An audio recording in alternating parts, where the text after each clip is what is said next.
Welcome to Let's Read Mobile, presented by the Boys and Girls Clubs of South Alabama. I'm John Hicks, and I'd like to read you one of my favorite books. This is Moses the Kitten by James Herriot. And here's a picture of Moses when he was a little kitten. And there's a barn and a mountain in the background. There have been times in the winter when I've regretted being a vet, and this looked like one of them. I have driven about 10 miles from home, thinking all the time about the dales always looked in their coldest. A dale is an English word for a valley, when they were not covered with snow. But as now, when the first sprinklings sneak through the bare flanks of the fells and the bars of black and white like the ribs of a crouching beast. He's talking about snow and the onset of winter's day here. And now in front of me is a farm gate rattling at the hinges as the wind shook it. And this is a picture of the mountains and the sheep. This is in England, in Great Britain. There's birds flying in the sky too. And the car, heartless as it was, seemed like a haven to the uncharitable world. And when I gripped the wheel tightly with my wooden gloved hands for a few moments before opening the door, the wind almost tore the handle from my fingers as I got out. But I managed to crash the door shut before stumbling over the frozen muds to the gate. Muffled as I was in a heavy coat and scarf pulled up to my ears, I could feel the icy gust biting at my face, whipping up my nose and hammering painful into air spaces in my head. I had driven through the steaming eye and was about to get back into the car when I noticed something unusual.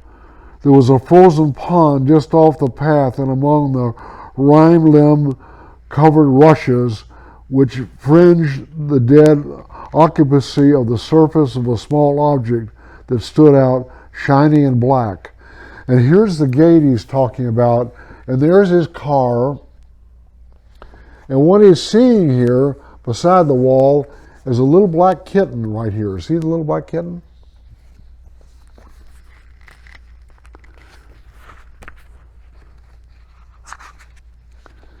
I went over and looked closer. It was a tiny kitten, probably about 6 weeks old, huddled and immobile, his eyes tightly closed. Bending down, I picked up the furry body. It must be dead. A morsel couldn't possibly survive in such cold, but no, there was a spark of life because the mouth opened soundlessly and for a second then it closed. Quickly, I lifted the little creature and tucked it inside my coat. As I drove into the farmyard, I called to the farmer, who was carrying 2 buckets out of the calf house. I got one of your kittens here, Mr. Butler. It must have strayed outside. Mr. Butler put down his buckets and looked blankly. Kitten? I have got no kittens at present. I showed him my find and he looked more puzzled. Well, that's a rum, and there is no black cats on this spot. What sort of colors? We have all sorts of colors, but no black ones. Well, he must have come from somewhere else, I said, though I couldn't imagine anything so small traveling so far. It was rather mysterious. And here he is holding the little cat in his coat to protect it from the cold, and there's the farmer, Mr. Butler, coming out of his barn.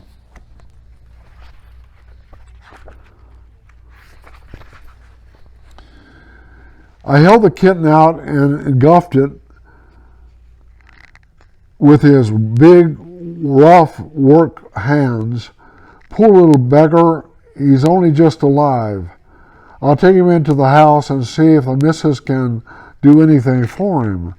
And there's the little black kitten he's holding in his hands right here. And there's a tractor here and a cow and a barn.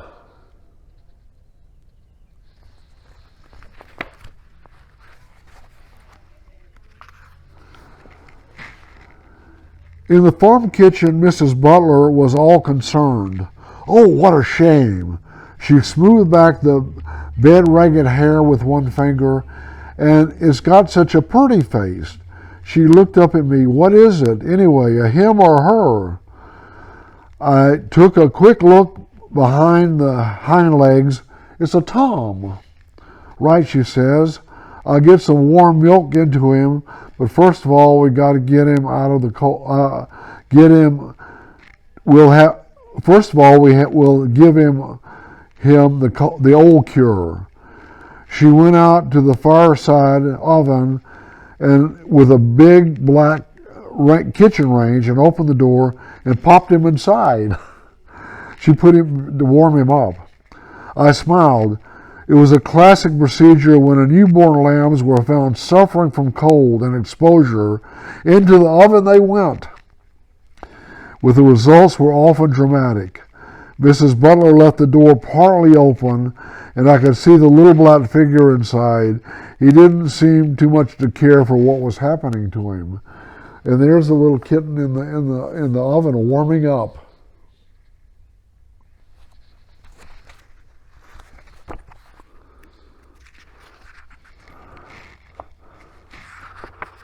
And here's the kitten picture in the barn. There's another cat, an orange cat, with the the mama cow and the calf.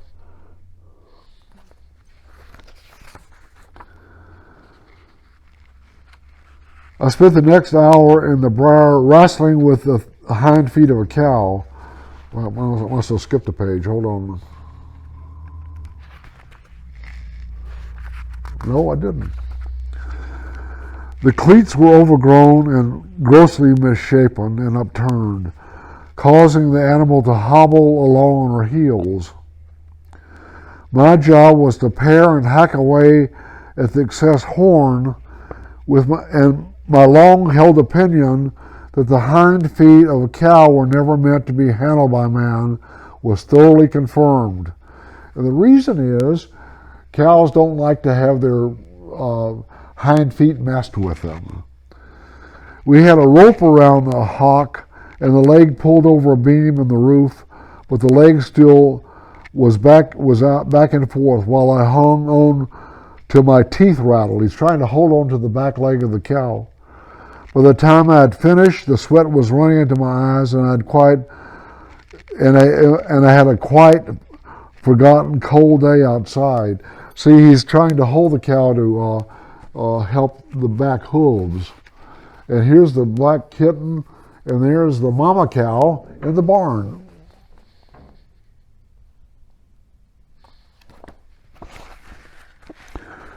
Still, I thought, as I eased the kinks from my spine when I had finished, that there were compensations. There was a satisfaction in the sight of a cow standing comfortably in an almost natural-looking feat. Well, that's the summit like, Mr. Butler grunted. Come in the house and wash your hands. In the kitchen, as I bent over the brown earthenware sink, I kept glancing across at the oven. Mrs. Butler laughed. Oh, he's still with us. Come and have a look. It was difficult to see the kitten in the dark interior, but when I spotted him, I put out my hand and touched him, and he turned his head towards me. He's coming around, I said. That hour in there worked wonders. Doesn't often fail, the farmer's wife lifted him out. I think he's a little toughened. She began to spoon warm milk into his tiny mouth. I reckon we'll have him lapping in a day or two. You're going to keep him then? Too true we are. We're going to call him Moses. Moses. Ah, you found him among the rushes, didn't you? I laughed. That's right. It's a good name. And there is Mrs. Butler's kitchen with her rolling pin and her apples, and she's holding the baby kitten Moses.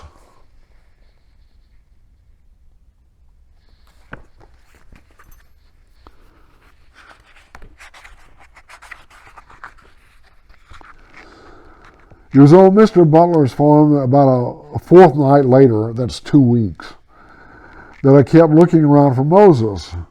Farmers rarely have their cats indoors, and I thought that if the black kitten had survived, he would have joined the feline colony around the buildings with the other cats. Farm cats have a pretty good time. They may not be petted, but there's always seemed to be that they lead a free, natural life. They're expected to catch mice, but when they're not so inclined, there's abundant food at hand, bowls of milk here and there, and dogs' dishes to be raided if anything interesting is left over. And here's Mr. Butler on his tractor, and there's a couple of cats in the yard. One of them is in an old tractor tire, if you can see it.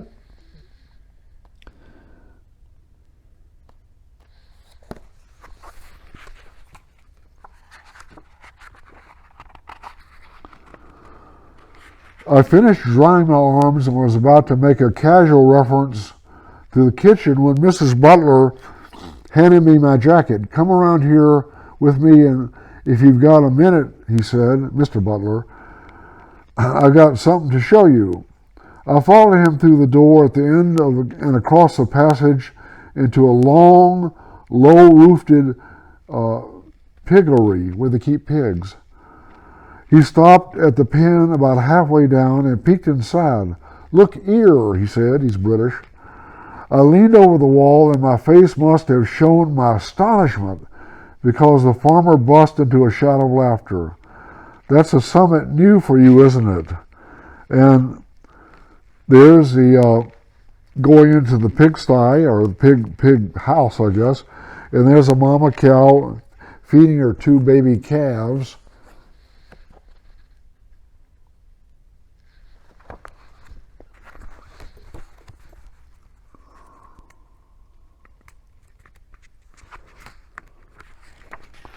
And here's the mama pig with her baby pigs.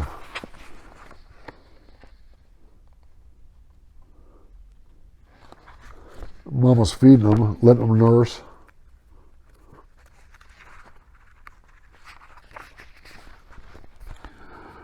I stared unbelievably down at the large sow, stretched comfortably on her side, suckling a litter of about 12 piglets, and right in the middle of a long pink row, furry black, was Moses.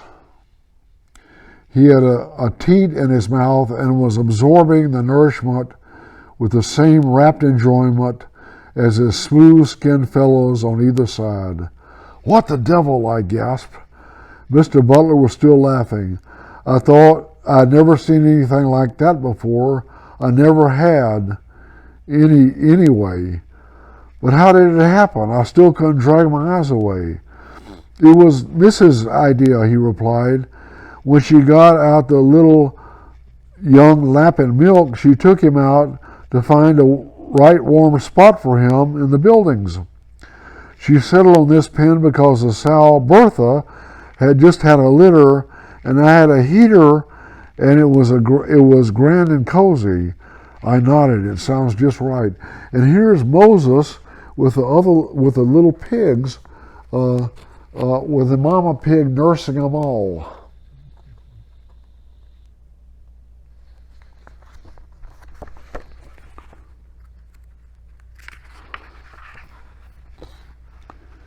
"Well, she put Moses and a bowl of milk in there," the farmer went on, "but the little fellow didn't stay by the heater very long. Next time I looked in, he was round at the milk bar."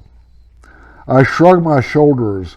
"They say you see something new every day at this game, but this is something I've never seen or heard of before. Anyway, he looks well on it. Does he actually live on the sow's milk, or does he still drink milk from his bowl?" A bit of both, I reckon. It's hard to say.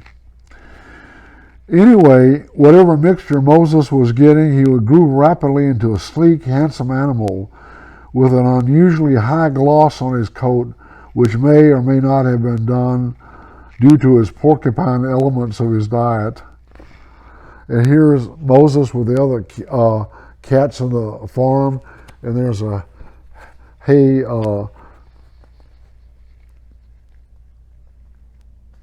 thing there.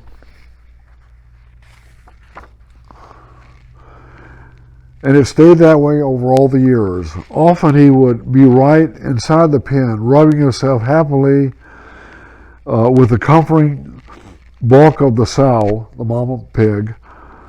But I remember him best at his favorite place, crouching on the wall, looking down perhaps meditatively on what had been his first warm home.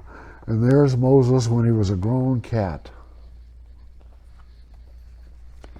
Thank you for joining us today.